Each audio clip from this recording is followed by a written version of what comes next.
About Zen Mindfulness, Chapter 5, The Opening Heart. So, your daily practice of mindfulness begins to open you up. You're mindfully eating, mindfully walking, mindfully meditating, and mindfully observing your thoughts. You're letting go of the thoughts that don't serve you, the ones with judgments in, letting go of that resisting ego. You're accepting more of where you are and what's happened. You're more trusting of the future. You don't feel the need to worry about it so much. All of this practice leads you to another insight. Life isn't about you. It's about compassion. We all start this mindful journey to better ourselves. We want to heal ourselves, fix ourselves. Yet, the more we sit on the cushion and just breathe, the more our heart opens to all around us. This conscious awareness of what is.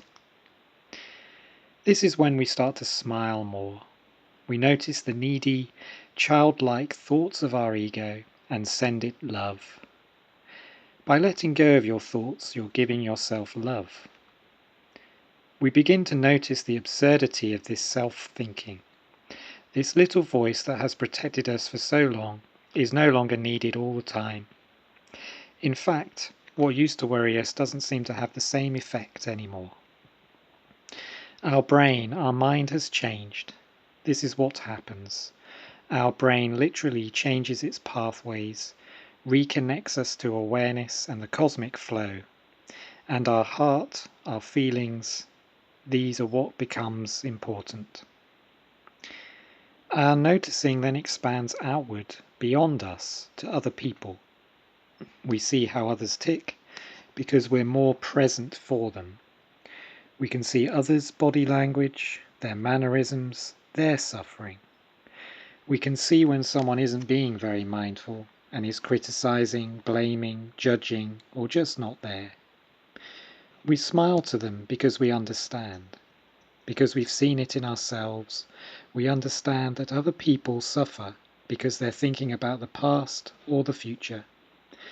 We understand that they aren't deliberately causing damage. It comes from their subconscious minds, their ego that just doesn't want to quit. This is the birth of compassion. We see other people suffer and we send compassion. This compassionate energy is what melts away all other emotions and reconnects us to our true nature of love.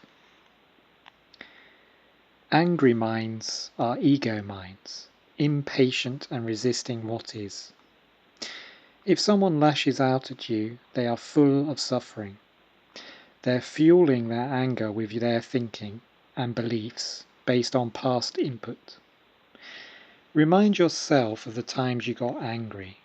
What was it actually about? Often associated with anger are feelings of worthlessness, of being misunderstood, of being made to be at fault when you've done nothing. It normally arises from a conversation where two people are judging the other for some perceived wrongdoing.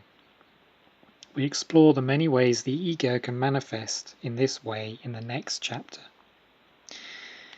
Anger demands a quick fix. It's impatient. It wants the other person to shut up. It wants the situation to change immediately. Voices raised in anger are warnings to stop and desist straight away. So we can receive that signal for ourselves and stop. We can work with our anger in mindfulness. Start in simple situations where you feel impatient, like sitting in a waiting room, and breathe with that feeling.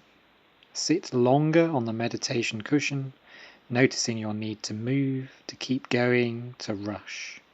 Practice cultivating patience. The more patient we become, the less angry we are.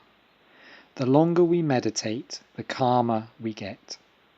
Things that used to make us angry no longer do so. This is a practice and takes time, but isn't that what patience is? When we're calm and patient, it's possible to become compassionate. We can sit with a shouting person and not respond quickly. We can breathe, and direct loving kindness at them. We know they suffer. We don't interrupt them or tell them how wrong they are or any such judgmental attitude. We sit and we remain present for them, reflecting back what they're saying, making sure they're heard fully. In this way, we lose the threat of another person's anger. We just hold them with it. If this all sounds too difficult, well, let's get back to our practice. The beauty of mindfulness is that all is learning, all grist to the mill. If we don't get it right, if we do react out of our own anger, our own suffering, then we notice this and let it go. Next time could be different. Every time we notice we go into our ego mind to defend our position or justify our being right, we give ourselves compassion. Compassion is a practice also. Before we can truly send loving kindness to another, we have to begin with ourselves. We have to notice our ego continually telling us that we're wrong, we're worthless, we're not enough, and then alter that mindset simply by letting go of what it's saying. You are not your ego. A daily practice of mindfulness will help you to begin to observe and understand what your ego is up to. At that point, you can let the thoughts drift by without attaching to them mentally or physically. Thoughts are just thoughts unless we attach to them and let them influence our subconscious patterns. Self-compassion is giving kindness and gentleness to our own thoughts. You can accept you've had a thought, but watch it pass by like a car driving past you when you're stood at a pedestrian crossing. You can begin to understand that all these thoughts are based on your past. They are reminders of an old you, actually your child within, wanting to be held, wanting to be safe, wanting to be protected. As you would treat a child who's anxious, you deal with your anxiety in the same way by sitting with it and talking to it and hugging it and giving it as much kind attention as you can. It can be extremely difficult when you're living in fear to be self-compassionate, so we let mindfulness help us to begin with by letting go of any judgments and coming back to the present moment over and over. This will provide steps away from fear and into being. Being is love. It's the comfortable part of us that can sit calmly and observe. Once our love tank has been topped up a bit, then we can look at our life and send kindness to it. No matter what you've done or haven't done, you are here, a being of the earth. The universe never judges, it just flows. We have to forgive our past, let go of it, and proceed step by step in the present, doing the practice of healing our ego, of healing our bodies, of enjoying the present moment of life. It is all there is. Then we can go further in offering our peace and calmness out into the world, to all the people we meet, to all the situations where being peace helps. We can do this in meditation. We can think of someone who is suffering, and we can send them loving kindness. We can wish them to be free of their suffering, to have happiness and ease of life. We can extend out to anyone we choose. We can do this when we're sitting on a bus or in a cafe. Anyone we see or come into contact with, we can see their suffering if we look deeply. Can we send compassion to these people? Your kindness and compassion will ripple out and be felt without you even having to say a word. It's the intention that's enough. This is simple for people we actually love or like. It's not so simple for people we find difficult or don't get on with or judge for what they've done in the past. Yet that is the point of the practice. We can't do this overnight, nor do we strive to. We don't beat ourselves up for not being able to forgive or send love to someone. We notice when we can and when we can't. Each time we can't, we keep our practice going, we keep reaching out to others, we keep trying to understand them or empathize with their journey. We try and recognize our common humanity, that we're all beings trying to do our best. Many people live in fear, and that fear causes them to do things that are harmful to them and to others. Compassion is the common ground. It's the emotion that understands another person is suffering, and that person doesn't therefore need our scorn or hatred or anger. They need our compassion. They need to be understood, to be given love, to be accepted. To be able to transform others' anger and our own into compassion is a courageous and kind act. With compassion, reconciliation is possible. I keep a notebook by the side of my bed, and most nights I put one gratitude in it. This can be as simple as one word, but I'm expressing a gratitude for something that happened that day. It might be the weather. I am grateful for the sunshine. Or a person. I am grateful for my friend who bought me a cup of tea. Or anything. After a while, the notebook fills with gratitude, and this becomes a lovely read. In particular, whenever I notice any ego creeping into my life telling me my day was a nightmare. Having thanks for life is a wonderful connection to the present moment. We're being grateful for what's in our lives. Doing it in the moment is even more powerful. I'm cultivating gratitude for every breath, for every feeling, for every person I meet, for every blade of grass, for every bird singing me a song. Living life in this way alters your perspective from negative thinking to things that are actually going well. There's a lot that's going well. Even on the darkest of days, we can catch a glimpse of something majestic, something beautiful. It can be as simple and small as witnessing a droplet of water on a leaf. Cultivating selflessness, as already discussed, softens us and brings us more to the moment and less into our own thinking about our own issues, ego. I practice generosity to allow this selflessness to grow. Generosity doesn't mean giving all your money away. It can mean many things, but it effectively is practicing the art of letting go. The practice of letting go can bring us right back to the moment.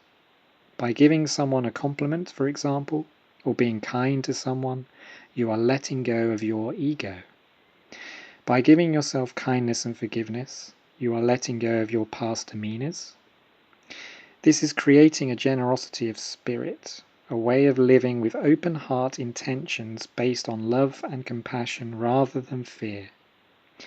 Each day, can we ask of our choices whether they are coming from love or fear? If we decide to send a gift through the post to somebody without expecting anything back, then we're in our love base and are being generous. If we're expecting a thank you back or a reward in some way, then we're in our ego and are acting from our fear base. Generosity is not striving to become better or prove anything or manipulate anyone into liking us more. It's a present moment act that arises in any moment where we see we can do something to help a situation. Children know how to be mindful. Every time they play, they're in the present moment. A child can use only a stick in the woods and gain great joy from it. As adults, we've lost or been persuaded away from our ability to play. We take things far too seriously. Can you reclaim your sense of play? Whether you're mindfully doodling or colouring in, mindfully reading, mindfully playing a game, mindfully dancing, the point is there's no end product required. There is only the journey, and the journey is fun. It's important to cultivate some joy practices in our lives. They will keep us young, keep us present, and the more joy we have in our lives, the more it ripples out to others. Joy is the balm that caresses the spaces between our pain and suffering and keeps us going. It keeps our heart opening up too, because we notice when the joy isn't there, and we understand when people have no joy, how much they suffer. Joy is a measure of how mindful you are. Lots of joy, there's lots of being in your life. no joy, there's lots of thinking about past or future concerns. We're all creative beings. We don't need to be an artist, a writer, or a musician to be creative. We can creatively cook, tidy our home, garden, brainstorm, invent, work with our hands. We can even get creative about our routines. Doing something different is being more spontaneous. It's being more in the flow of what feels right. Rather than spend your days doing the same thing over and over, why not take a day out to be creative? Maybe there's a project you'd like to start or somewhere new to visit. By going to different places, even just taking a different route into work, you're altering your perspective and giving yourself more access to the present moment. Or, if you dare, choose just to be and try doing nothing for a while. Notice when you have no motivation to do something creative. What's stopping you? I don't have time to take out for myself. I have too many chores. I can't do it, I'm not good enough.